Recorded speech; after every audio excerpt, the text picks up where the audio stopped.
Gracia y verdad, Iglesia Cristiana. Te invitamos a que escuches con nosotros este estudio y que sea de edificación para tu vida.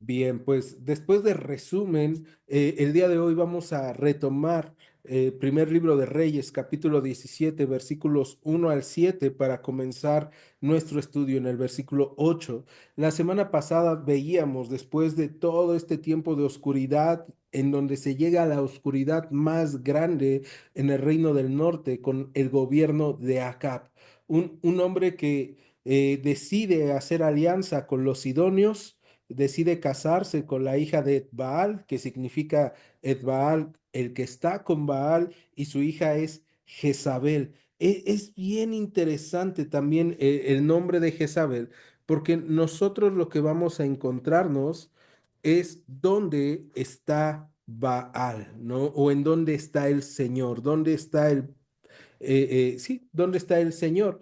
Ahora era Jezabel, pero los israelitas hicieron un juego de palabras ahí bien interesante para cambiarle el nombre a Jezabel y terminó el nombre significando dónde está el estiércol, ¿no? En una forma de transformar el nombre de Jezabel. Ahora, Jezabel es una mujer que su padre, sacerdote de Baal, ella trae la religión de Baal al pueblo de Israel, al reino del norte, y ella va a empezar a mover los hilos en el reino del norte. Entonces, en medio de todo este tiempo oscuro, donde ya hay un altar a Baal, donde ya hay un monte diseñado para que se adore ahí a Baal, hay una imagen de acera, se está enseñando al pueblo de Israel que Baal es el Señor de la lluvia, el Señor de la fertilidad, es Señor sobre el fuego, es Señor sobre la vida y la muerte. Eh, en medio de todo esto, el pueblo de Israel ha caído y se ha dejado seducir y ha dicho, bueno, pues debe de ser Baal.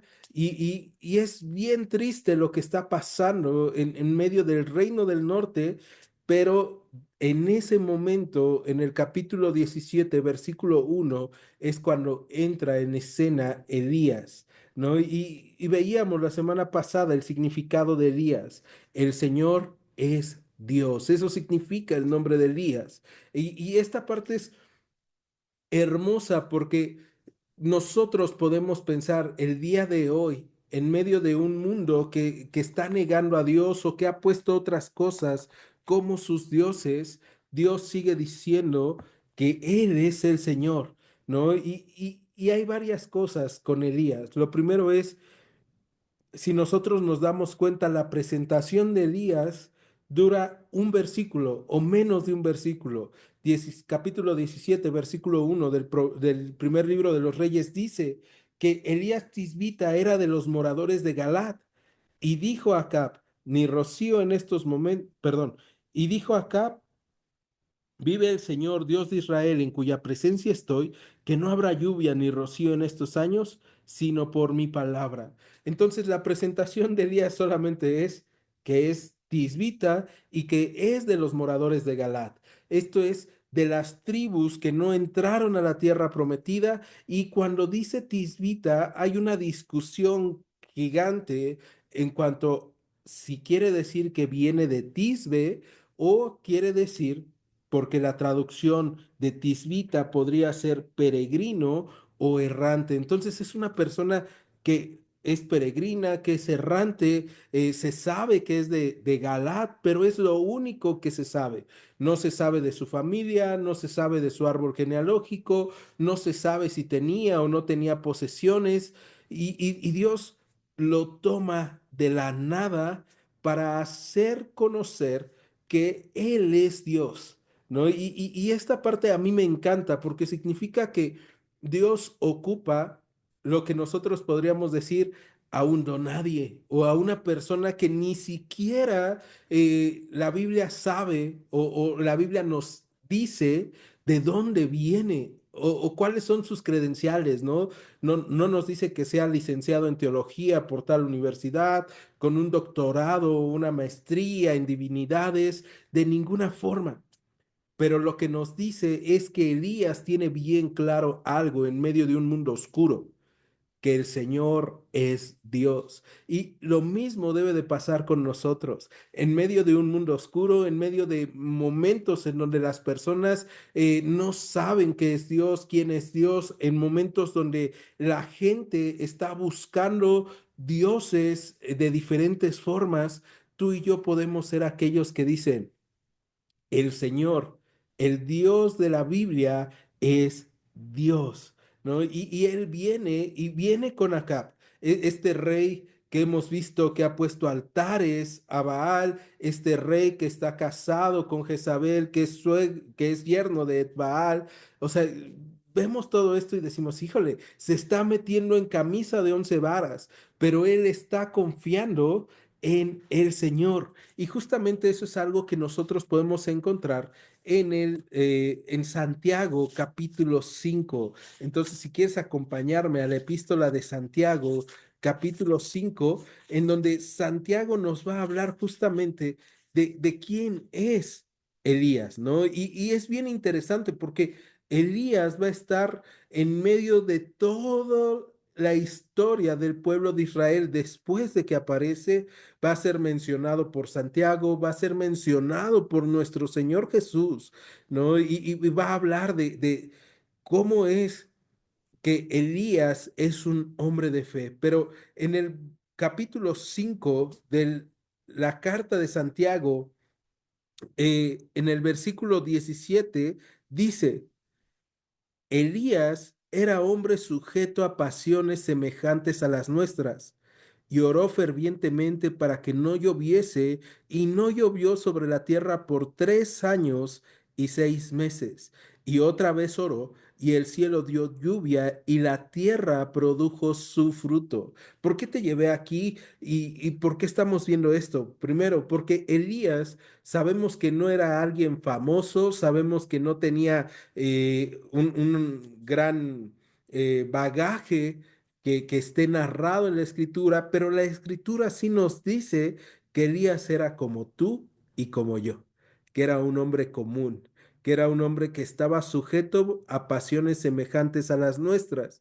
En el pueblo de Israel esto era bastante importante porque después, en tiempos posteriores de Elías, vamos a tener que de repente el pueblo de Israel en su imaginario tenía a un superhéroe, a un hombre distinto, pero en realidad Elías era como nosotros. Y al paso que nosotros estemos estudiando en estos capítulos la historia de Elías, vamos a ver que es un hombre movido por emociones, que es un hombre que tiene temores, que es un hombre que tiene dudas, pero es un hombre que tiene una certeza firme en su corazón que el Señor es Dios. Y no solamente esta firme certeza de que el Señor es Dios, sino que también tiene una relación con Dios bastante firme a través de la oración. Y como nosotros estuvimos viendo este domingo sobre la necesidad de orar, que nuestro Señor dice que nos es necesario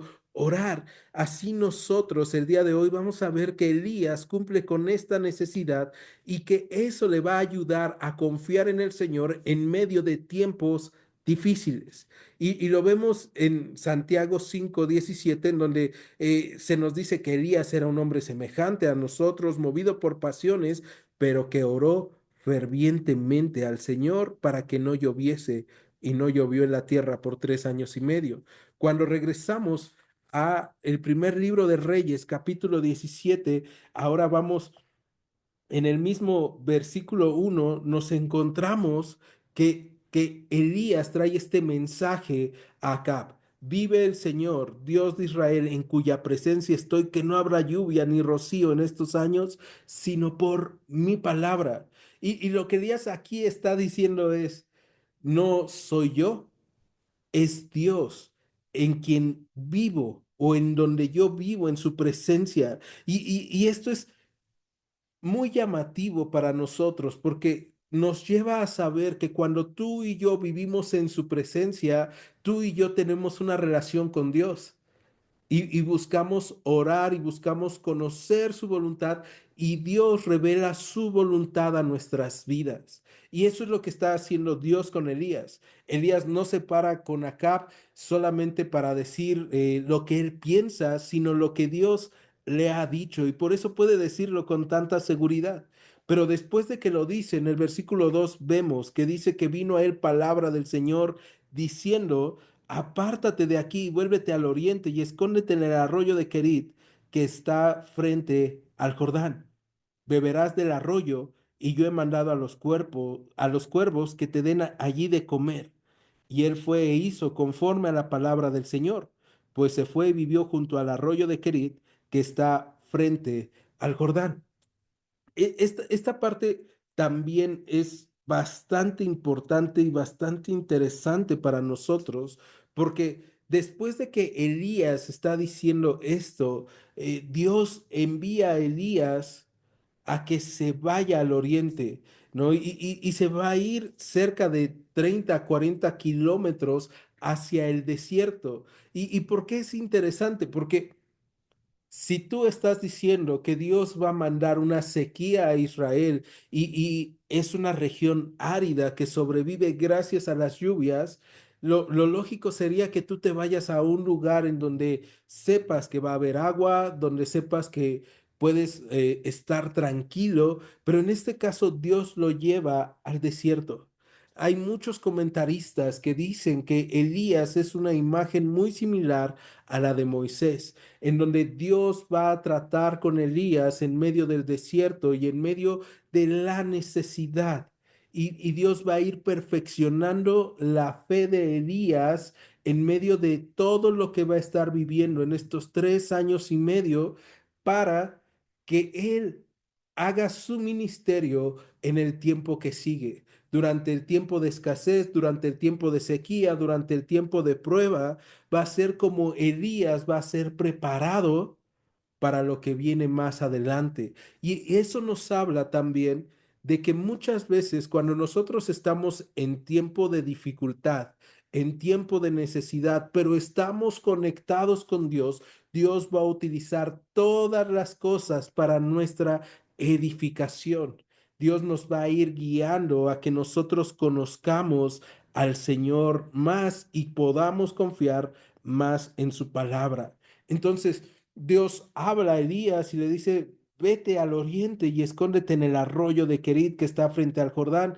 Es interesante porque el arroyo de Querit, muchos historiadores lo que dicen es que era un arroyo que se alimentaba de las filtraciones que había en las paredes del desierto, en donde había cuevas, y entonces se necesitaba lluvia en las partes altas para que hubiera estas filtraciones y este arroyo se alimentara.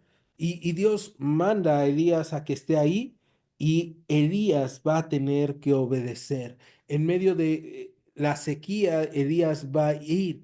Ahora, esta parte de la sequía es algo, no que Dios esté mandando de una forma negligente o que Dios esté diciendo, esto lo voy a hacer solamente porque quiero que haya sequía, sino porque justamente, como les decía yo hace rato, los sidonios eran un pueblo que pensaba que Baal dominaba al agua. El mito de Baal que tenían los sidonios era que se había enfrentado a distintas deidades. Se había enfrentado a la deidad de los mares, de las aguas, se había enfrentado a la deidad del calor, del sol.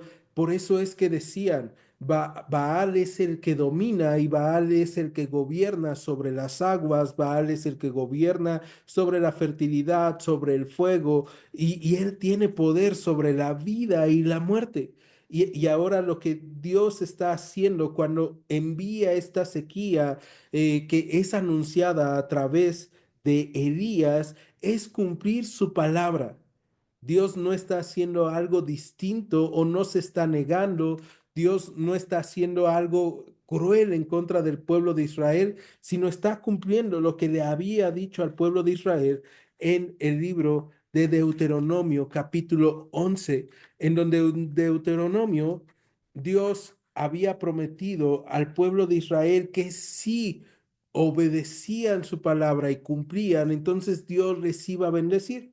De hecho, dice así: la tierra a la cual pasan para tomar es tierra de montes y de vegas, que bebe las aguas de la lluvia del cielo. Fíjate, aquí Dios les está diciendo, esto no es como Egipto, que está lleno de ríos, de brazos de ríos, en donde si hay sequía, bueno, están los ríos y van a alimentar. Está diciendo, se alimenta de la lluvia del cielo. Verso 12, tierra de la cual el Señor tu Dios cuida. Siempre están sobre ella los ojos del Señor tu Dios, desde el principio del año hasta el fin. Estas palabras que Dios había dado en Deuteronomio a través de Moisés al pueblo de Israel se le habían olvidado al reino del norte. Ellos no entendían que los ojos de Dios eran los que estaban sobre esta tierra y que Dios era el que cuida de esta tierra, el que bendice esta tierra, sino que ellos empezaron a desviarse. Y entonces Dios dice en Deuteronomio 11:13, si obedecieras cuidadosamente a mis mandamientos que yo les prescribo hoy, amando al Señor su Dios y sirviéndole con todo su corazón y con toda su alma, yo daré la lluvia a su tierra a su tiempo, la temprana y la tardía, y recogerán su grano, su vino y su aceite. Daré también hierba en tu campo para tus ganados y comerás y te saciarás. Cuídense pues de que su corazón no se infatué y se aparten y sirvan a dioses ajenos y se inclinen a ellos y se encienda el furor del Señor sobre ustedes y cierren los cierros y no haya lluvia ni la tierra de su fruto y perezcan pronto de la buena tierra que el Señor les da. ¿No? Entonces, esto es algo que Dios ya había dicho en Deuteronomio capítulo 11, pero que cuando nosotros nos trasladamos al tiempo de los reyes en el capítulo 16 y capítulo 17, al reino del norte se le ha olvidado. Y Dios se lo está recordando con Elías.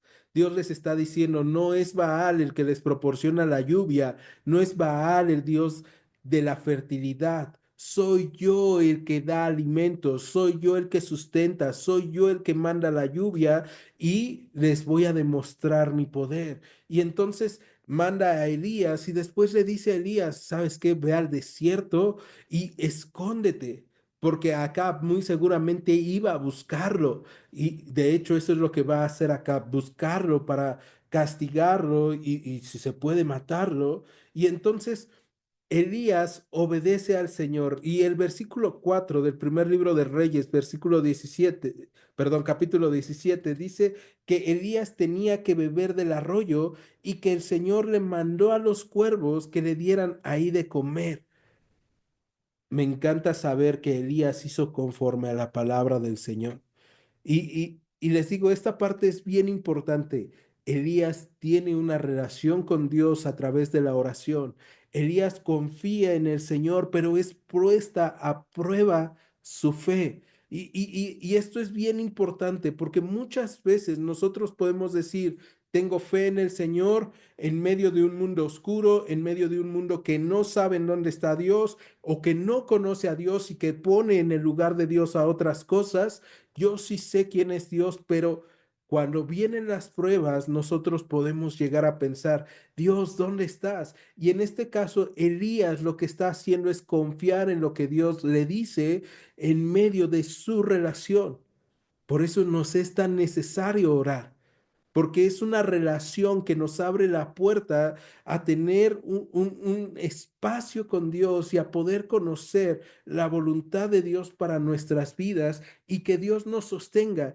Y Dios va a utilizar métodos poco ortodoxos en medio de una sequía, un arroyo que se alimenta de la filtración de agua de los cerros hacia abajo.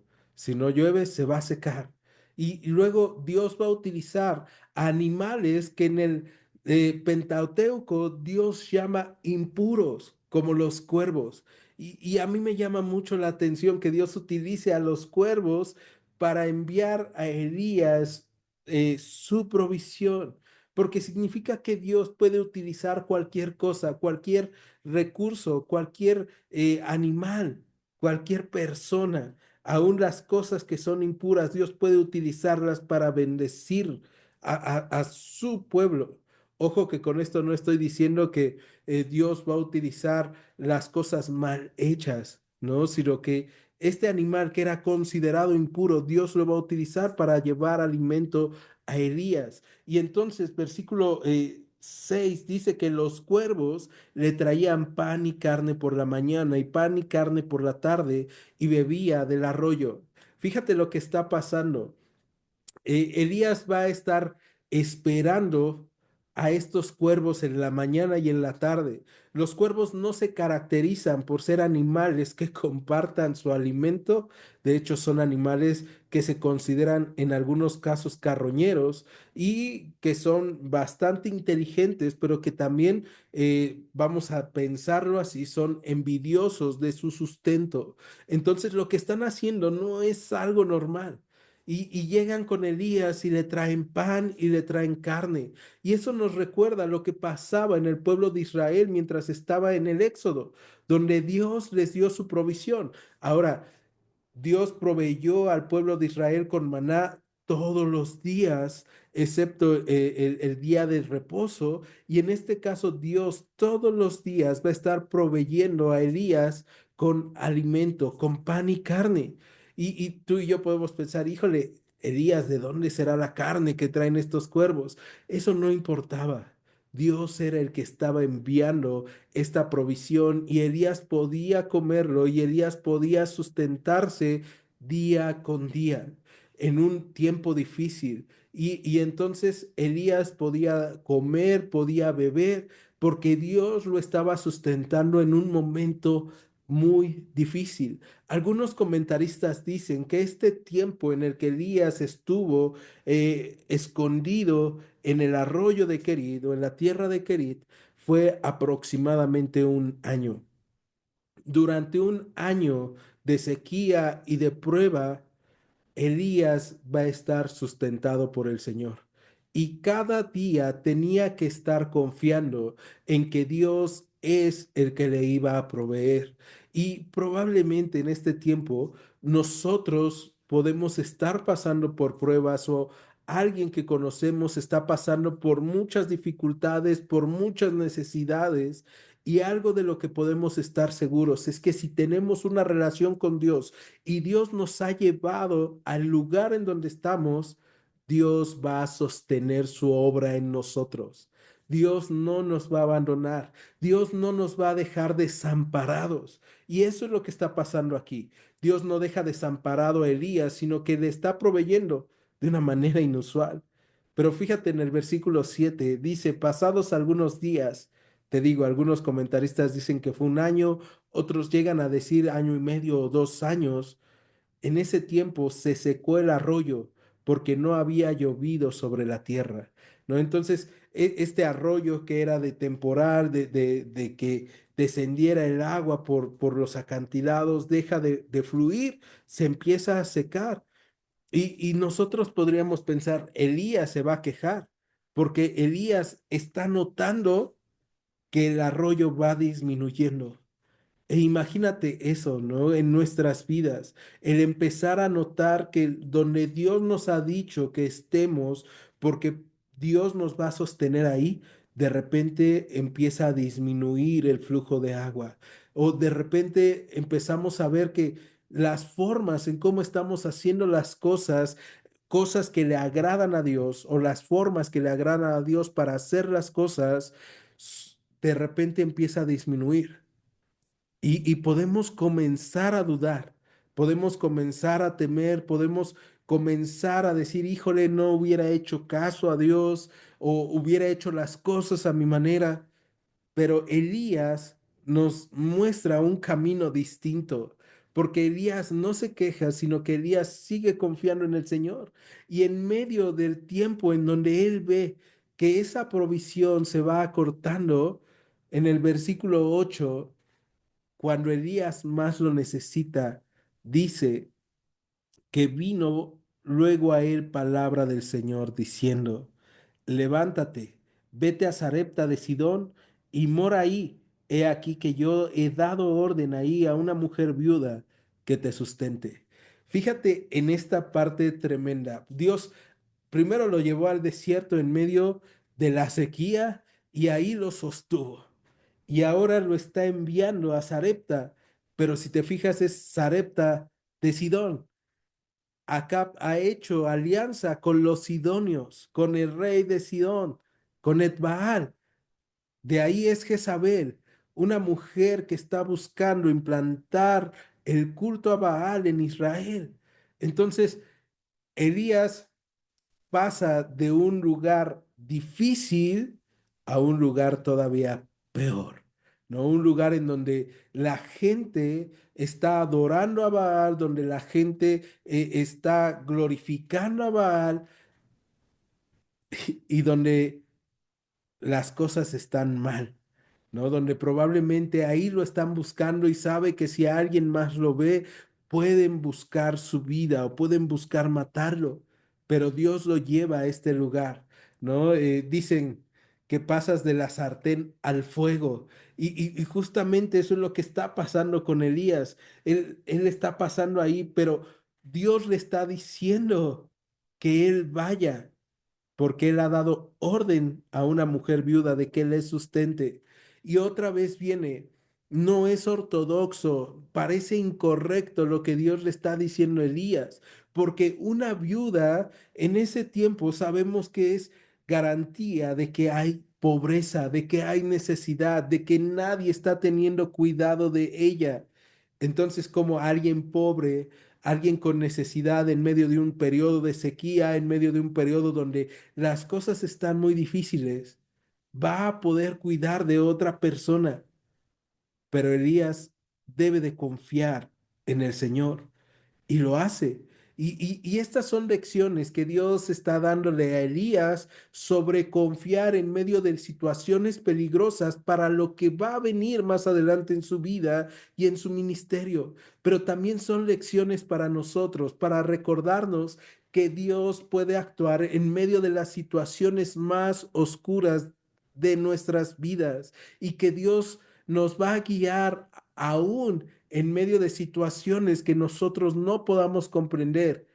Y entonces dice el versículo 10 que Elías se levantó y se fue a Sarepta. Y cuando llegó a la puerta de la ciudad, he aquí una mujer viuda que estaba ahí recogiendo leña, y él la llamó y le dijo, te ruego que me traigas un poco de agua en un vaso para que beba. Y imagínate la necesidad de Elías en medio de esta temporada de sequía, caminando bastantes kilómetros para llegar a Sarepta. Él llega con demasiada sed y entonces lo primero que pide esta mujer es un vaso de agua, ¿no? Y el día de hoy podemos decir, bueno, un vaso de agua no se le niega a nadie, pero en ese tiempo, en tiempo de sequía, se podía negar. Y aún así, vamos a encontrarnos que ella dice en el versículo 11 que fue para traérsela. Y él la volvió a llamar y le dijo, te ruego que me traigas también un bocado de pan en tu mano, ¿no? Y esta parte, si el agua era difícil, ahora imagínate el alimento con escasez, ¿no? Y Elías está haciendo lo que el Señor le había dicho que hiciera y está confiando en que Dios había dado la instrucción a esta viuda de que lo sustentara. Pero en el versículo 12 vemos a esta viuda de Sarepta. Recuerda, Sarepta de Sidón es una tierra de gentiles, es una tierra que no confía en el Señor. Y ella le va a responder en el versículo 12, vive el Señor tu Dios, que no tengo pan cocido, solamente un puñado de harina tengo en la tinaja y un poco de aceite en una vasija. Y ahora recogía 2 leños para entrar y prepararlo para mí y para mi hijo, para que lo comamos y nos dejemos morir. La situación de esta viuda es tremenda, porque ella le da cuenta de todo lo que tiene a Elías y todo lo que tiene es nada. No tiene pan, solamente tiene un puñado de harina, ¿no? Imagínate un puño así de harina y un poco de aceite. Fue a recoger leña y recogió solamente 2 leños. ¿No? O sea, es bien poco lo que ella tiene y ella lo que está pensando es solamente lo va a preparar, vamos a comer y nos vamos a dejar morir. Y se supone que el dios de los sidonios, Baal, es el dios de la fertilidad. Se supone que él es el dios de la lluvia. Se supone que él es el dios que puede sostener su vida o quitarles la vida, pero esta viuda sabe que no ha sido así. Y esto es tremendo porque mientras Jezabel, Acab están tratando de engañar al pueblo de Israel diciendo, no, mira, hemos errado, no debimos de haber adorado al Señor nuestro Dios, o no debieron de haber adorado a Yahweh, a Jehová.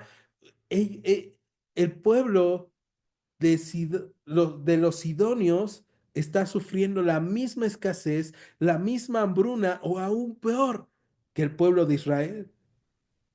Entonces su Dios, Baal, realmente no es Dios. Y por eso esta viuda no confía en Baal, sino que dice, vive el Señor tu Dios. O sea, ella está diciendo, yo confío en tu Dios, pero yo sé, mira, esto es lo que tengo, esto es todo lo que hay ya aquí.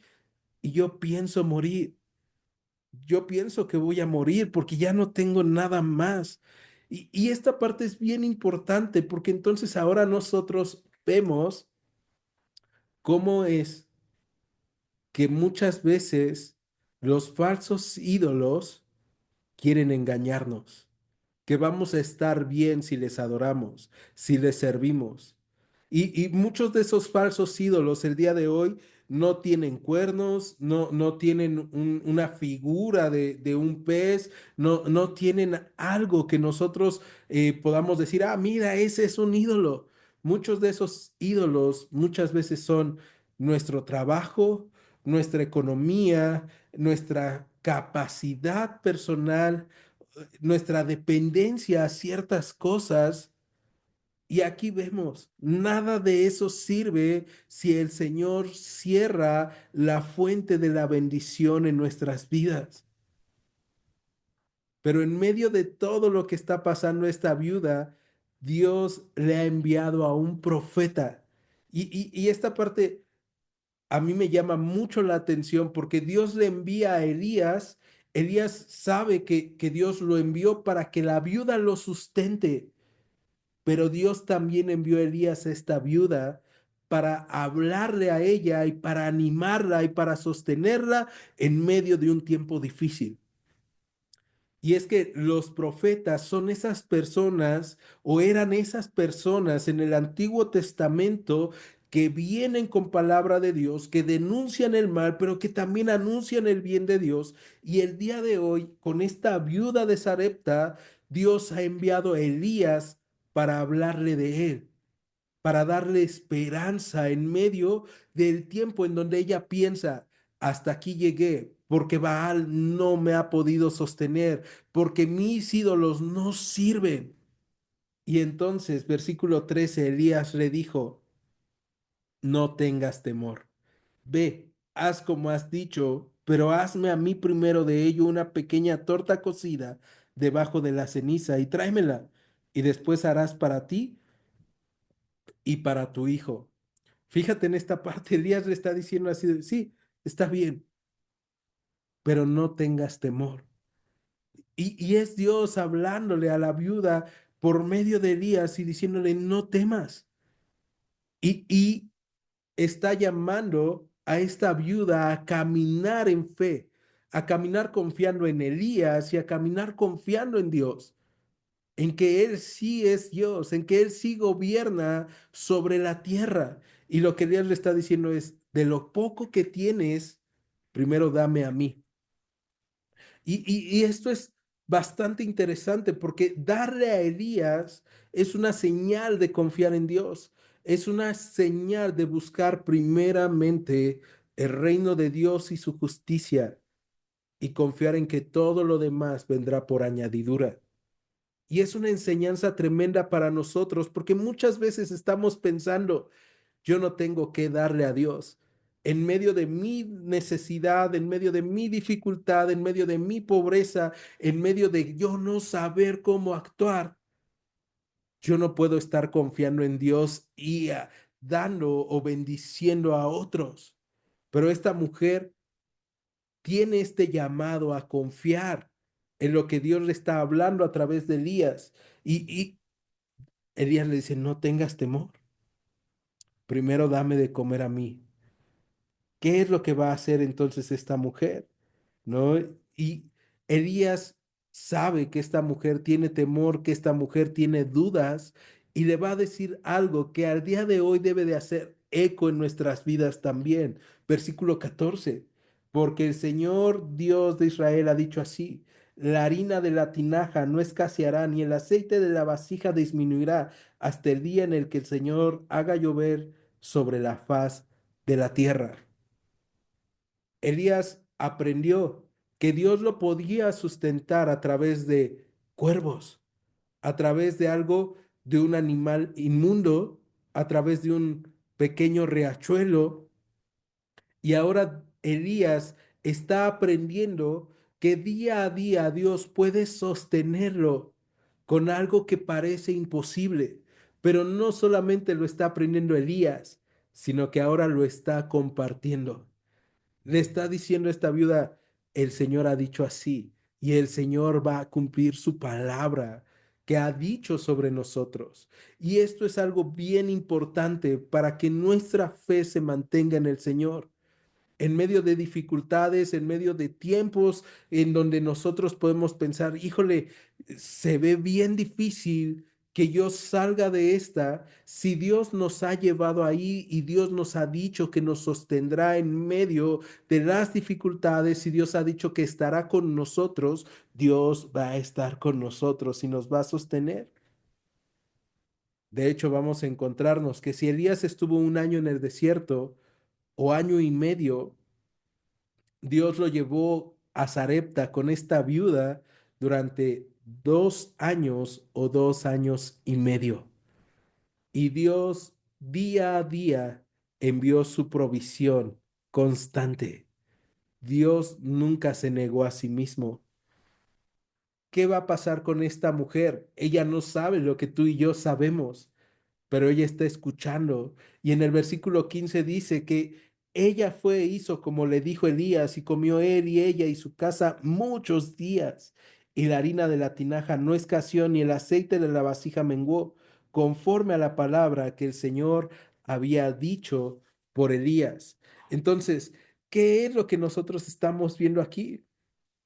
Estamos viendo a Dios actuando en medio de un tiempo difícil, de un tiempo de escasez, de un tiempo en donde todo mundo está confiando en los ídolos. Pero Dios está diciendo, yo sigo siendo Dios. Yo sigo teniendo cuidado de los míos y yo sigo actuando a favor de aquel que confía en mí, ¿no? Y entonces vemos cómo Dios tiene cuidado de Elías en medio de una tierra hostil, en medio de un pueblo hostil, y el Señor va a usar a la viuda para alimentar a Elías, y va a utilizar a Elías para alimentar la fe de la viuda. Y me encanta eso, porque eso cumple lo que decía nuestro Señor Jesús, que no solamente de pan vivirá el hombre, sino de toda la palabra que sale de la boca de Dios. Y esto lo podemos ver. Esta mujer está viviendo porque está confiando en la palabra de Dios en medio de un ambiente hostil, en medio de una situación totalmente difícil. Y ahora, ¿qué nos hace falta a nosotros para confiar en Dios en medio de situaciones difíciles y ambientes hostiles? Una relación con Él. Eso es lo que nos hace falta. Una relación firme. Orar y confiar en Él, escuchar su voz. Versículo 17 del primer libro de Reyes, capítulo 17. Después de estas cosas, aconteció que cayó enfermo el hijo del ama de la casa, y la enfermedad fue tan grave que no quedó en él aliento. Esta parte es súper difícil porque podemos pensar, ¿no? Está viendo la mano del Señor, está viendo el cuidado del Señor y de repente viene una prueba muy difícil para esta mujer, para esta viuda que ha perdido a su esposo y que ahora ha perdido a su hijo, cuando ella estaba pensando que tengo una relación con Dios, estoy bien, estoy caminando delante de Dios, algo que no hacía antes, porque muy probablemente ella había confiado en los Baales y ella ahora está en el proceso de caminar con Dios y ha vivido y experimentado la mano de Dios día con día, pero un día pasa que su hijo se enferma de tal forma que termina sin aliento y muere.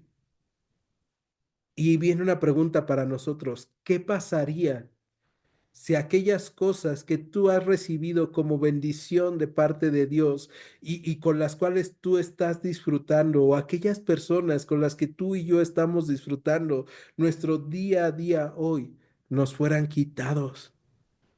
¿Cómo reaccionaríamos ante ese hecho? Esta mujer es una nueva creyente. Y esta mujer vamos a encontrar su reacción. Versículo 18.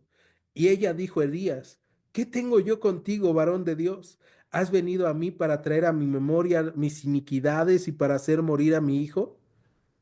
Ella está reaccionando con frustración, con enojo, con tristeza, con confusión, porque ella está pensando: fue a causa de mi pecado, fue a causa de mi pasado, de las cosas que hice mal, fue a causa de mis iniquidades.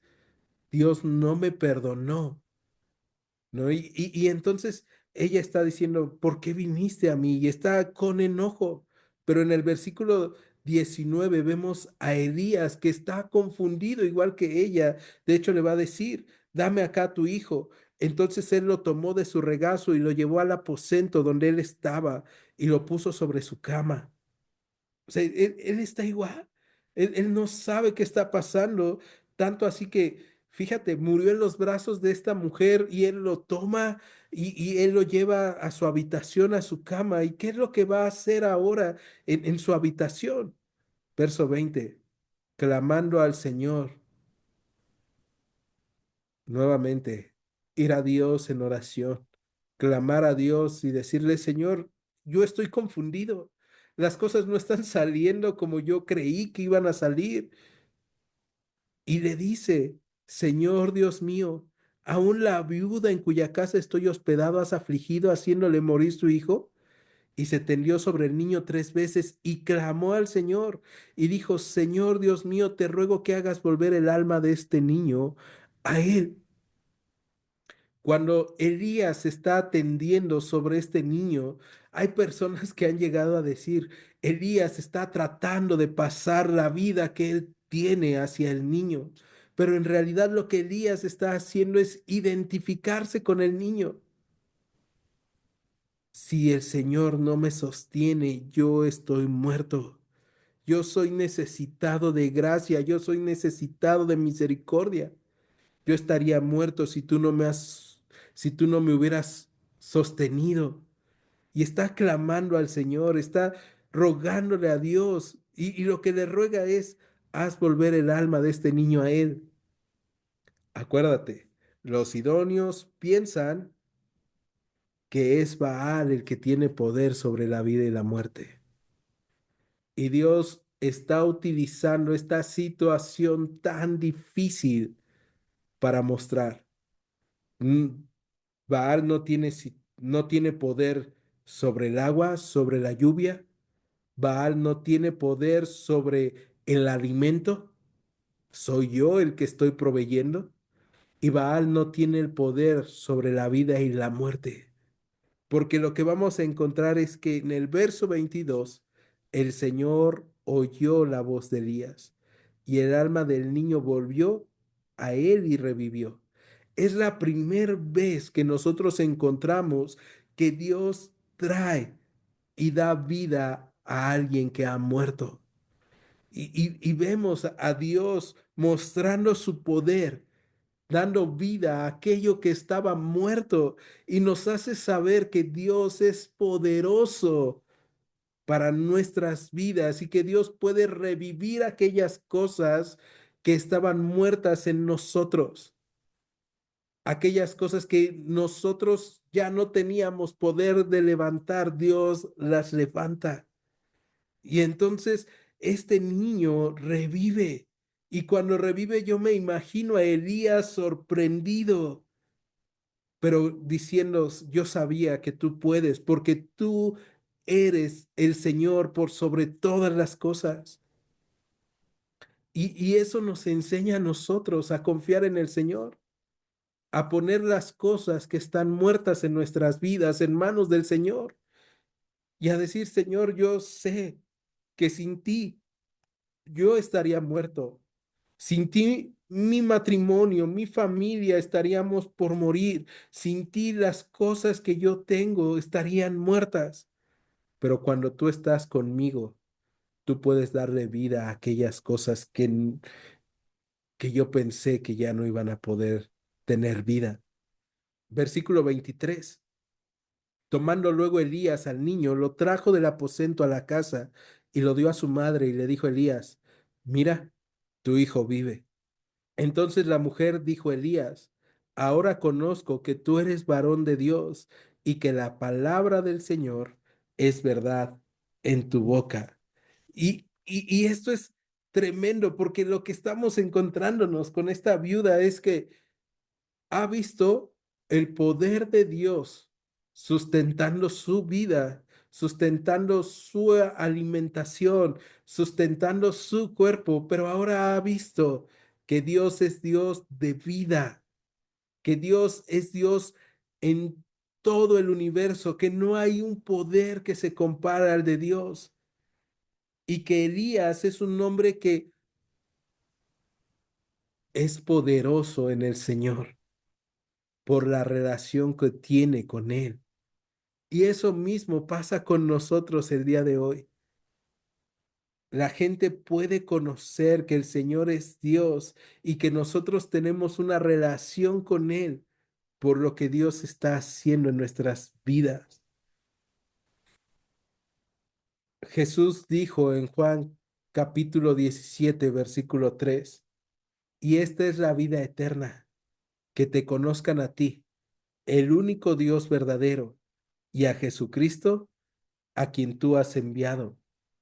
Y justamente eso es lo que el día de hoy tú y yo tenemos, la vida eterna, porque lo conocemos. Y el día de hoy tú y yo podemos compartir a otros la vida eterna y podemos orar por otros para que el Señor les infunda vida.